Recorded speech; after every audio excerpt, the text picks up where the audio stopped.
여러분 안녕하십니까. 누리필입니다.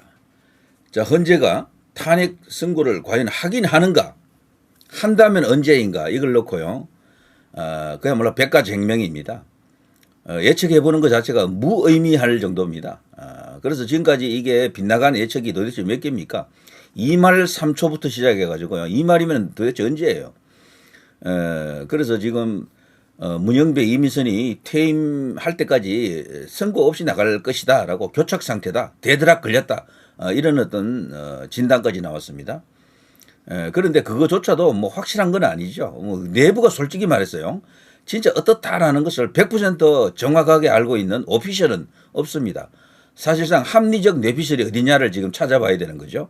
수없이 많은 뇌피셜 중에 그게 다수 합리적이고 어느 정도 이렇게 사실에 부합할 수도 있는 그런 뇌피셜이 있겠죠. 지금 언론도 뇌피셜, 정치권도 뇌피셜입니다.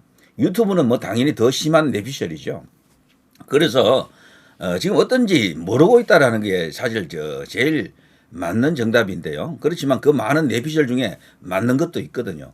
그 사람들이 알아서 맞춘 게 아니고 어쩌다 보니까 맞는 겁니다. 여러 가지 경우의 수가 다 나왔기 때문에 그 중에 한 개는 맞아 들어갈 거예요. 그것이 지금 뭐 몇 대 몇이다 뭐 이런 이야기가 있잖아요. 자, 그런데 이제 그것도 그거지만 선고가 과연 없느냐 있느냐, 이제 문영배, 이민선 퇴임 전에 말이죠. 저는 제가 생각할 때 있을 가능성이 그래도 조금 크다라고 보지만 만일에 그 선고가 있다면 이때 있을 것으로 봅니다. 보면요, 재보궐선거가 지금 진행 중에 있잖아요. 재보궐선거. 그리고 이재명의 2심 선고도 끝이 났거든요. 이재명의 2심 선고 끝나고 재보궐선거 끝나고, 그리고 그 사이에 18일 그리고 그 후에 이제 재판관 2명 이미선, 문영배가 임기가 만료가 되죠. 그러니까 4월 2일 이때 이제 재보궐 이제 결과가 발표가 됩니다. 저는 그래서 여기 2일과 18일 사이가 이제 될 수밖에 없는 지금 그런 타이밍에 지금 몰렸죠. 딱 그런 상황이고요. 그래서 이 재보궐 결과를 보고 나서 헌재가 어떤 판단을 할 것이다라고 보는 그런 생각도 해봅니다. 그래서 2일 날 선거를 치르니까 3일쯤 되면은 4월 3일 되면 재보궐 이제 결과가 나올 것 아닙니까? 그래서 헌재 내부에서 평의를 아마 마지막 평의를 할 가능성이 크다. 3일, 4일 이 무렵쯤이 되겠죠. 그래서 그 이제 그 주는 아니고요. 그 다음 주. 그러니까 4월 7일, 8일, 9일, 10일, 11일, 12일 이 주에 선고일을 아마 지정할 것 같습니다. 제 생각에 한다면은 2주예요.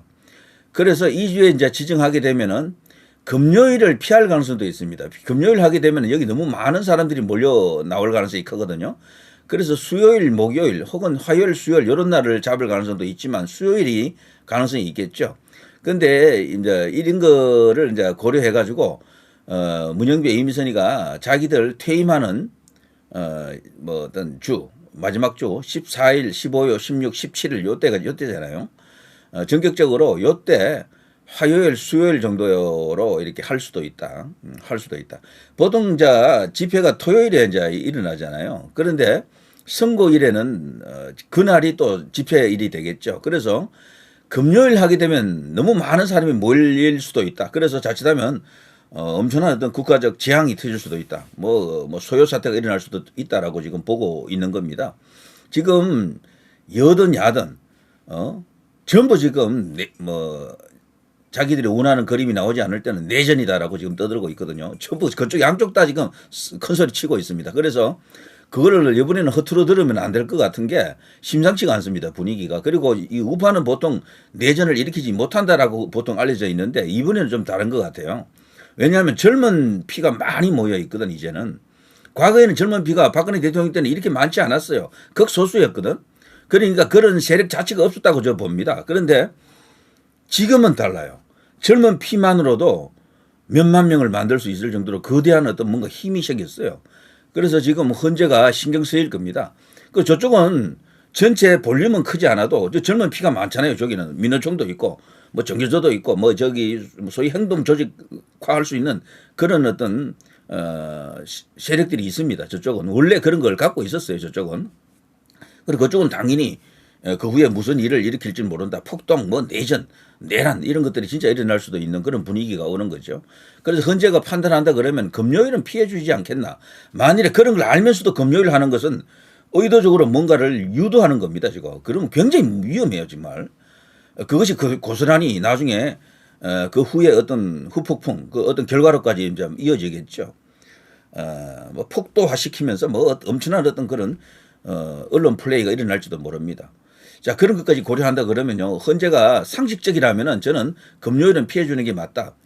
그래서 15, 16, 8일, 9일, 그리고 화요일, 수요일, 요때로 한번 보는 것도 괜찮지 않나, 이래 봅니다. 월요일도 유력하지만, 월요일은 집회 끝물하고 또 연결될 수가 있거든요. 만일에 월요일 한다라고 미리 이제 예고가 된다 그러면은 미리부터 이제 이 일요일부터 엄청나게 많은 사람이 그 주변을 지킬 겁니다. 그래서 그거 역시도 마찬가지예요.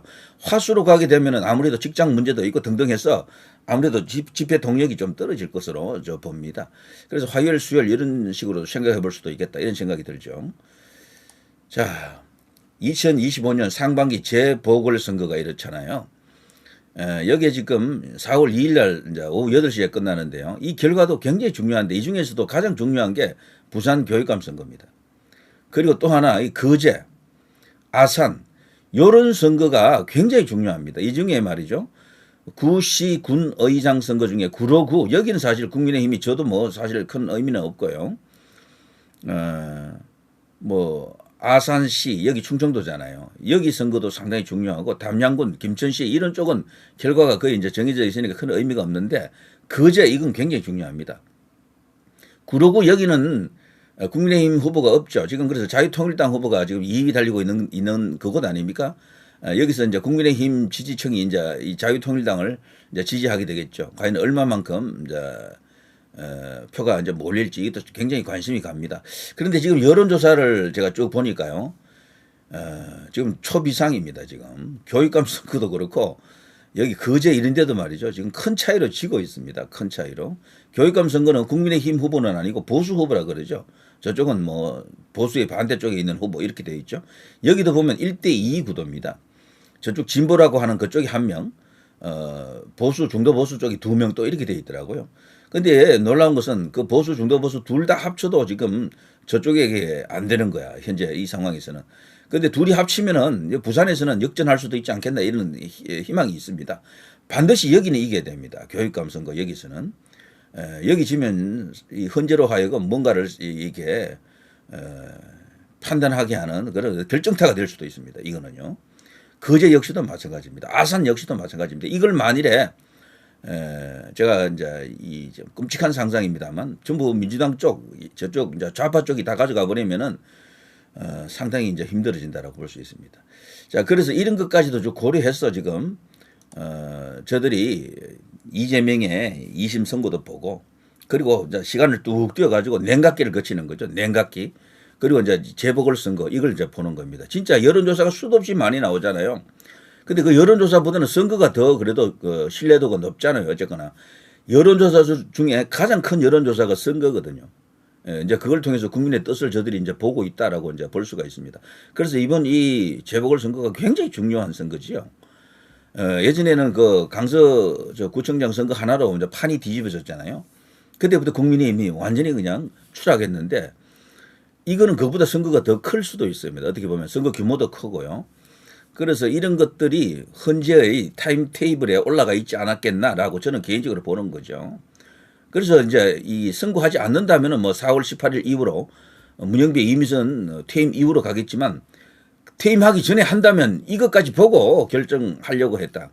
그래서 내부적으로는 이미 논의는 다 끝났다. 뭐 내부가 지금 평이 열면은 뭐 고성이 오가고 뭐 난리 나는 것처럼 그런 식으로 보도되는 언론도 있고 그걸 받아가지고 유튜브에서 또 엄청나게 또 발언을 하고 이러니까 그 내부 상황을 우리가 알고 있는 것처럼 이야기하지만 실상은요. 모든 언론을 쭉 이렇게 한번 살펴보면요. 언론도 몰라요. 사실은. 모르고 있다고 하는 게 맞습니다. 저는 헌재가 과연 어떤 속성을 갖고 있는지 예단하는 것은 굉장히 위험하다라고 생각합니다. 그래서 끝까지 최선을 다하는 것만이 유일하게 할 수 있는 일이다라고 생각하고요. 이 선거에서 지지 않도록 최소한 부산 거제 중에 하나 정도는 이길 수 있도록 해야 됩니다. 부산에서 이길 가능성이 저는 좀 더 크다라고 봅니다. 이게 단일화만 한다 그러면요. 그리고 아산 같은 경우도 지금 위험하더라고요, 보니까. 이제 지금 그리고 그 후에 다른 여론조사들 갤럽뿐 아니고 뭐 다른 여론조사 몇 개 더 나온 걸 보니까 이재명이가 2심 선고 무죄 나오고 난 이후에 나온 여론조사가 몇 개 있거든요. 거기도 제 예측처럼요. 이재명 올라가고 이게 반대 세력, 국민의힘으로 대표되는 세력은 또 내려왔어요. 그리고 특히나 윤 대통령 탄핵에 대한 국민 여론조사가 있었잖아요. 거기는 인용해라, 파면해라가 또 올라갔어. 그리고 파면하면 안 된다, 직무복귀 시키라가 또 떨어져가지고 거의 2배 차이 나는 어떤 결과를 만들어냈더라고요. 갤럽에서는. 갤럽뿐 아니고 다른 뭐 어딘가 또 있었잖아요. 거기도 보면 차이가 또 벌어졌어. 그러니까 이게 이재명이가 2심 선고 무죄가 역풍 분다라고 우리가 말은 하고 있지만 법적으로는 역풍이 불지 몰라도 국민들은 어쨌거나 이재명 쪽에 조금 더 플러스 알파를 준 게 맞는 것 같습니다. 그게 뭐 조작이든 아니든 숫자로는 그렇게 지금 나오고 있는 거예요. 그리고 재판장들이 볼 때는 우파에서 말하는 조작 이걸 받아들이겠습니까? 그거는 그 사람들이 신경도 쓰지 않아요. 왜? 처음에 그 부정선거 관련해서 윤 대통령 측에서 다루려고 했잖아요. 재판 과정에서. 그거 전부 기각시켜버렸잖아요. 8대 0으로 기각시켰습니다. 단 한 명도 이의도 제기 안 했어. 그러니까 조작설은 아예 헌재가 가만도 안 합니다. 그리고 그 사람들이 보는 게 뭐겠냐라는 겁니다. 헌법 보겠죠. 헌법. 그리고 국민의 뜻이 어디 있느냐를 볼 겁니다. 그 국민의 뜻을 밝히는 확인하는 가장 좋은 완벽한 장치가 이거잖아요. 재보궐선거. 그리고 여론조사. 그리고 주요 정당의 동향. 그리고 언론의 보도 내용. 언론의 어떤 방향 이런 것들을 이제 보거든요. 다행스러운 거는 그래도 이재명 2심 무죄에 대해서 조중동 같은 JTBC를 포함해서 채널A, TV조선 이런 언론사들이 이재명을 엄청 까더라고요. 그러니까 JTBC 같은 것도 이재명을 지지하는 건 아닌 거야. 윤석열을 막 까고 뭐 보수를 막 까지만 그들이 원하는 그림이 이재명은 아닌 거예요. 그러니까 그런 면에서는 공동의 적 이재명. 그러니까 조중동이 하나로 뭉치는 거죠. 그럴 때는. 자, 아무튼 그런 걸 이렇게 우리 재판관들이 이제 참고한다라고 봐야 됩니다. 고정되어 있다라고 이제 하는 말도 있지만 유동적이다라고 보는 것도 저는 틀린 이야기가 아닐 것 같습니다. 그래서 이런 여하가 결과적으로 최종적으로 어떤 판단을 하는데 그리고 선거 날짜를 잡는데 영향을 미칠 것이다 이런 생각이 들죠.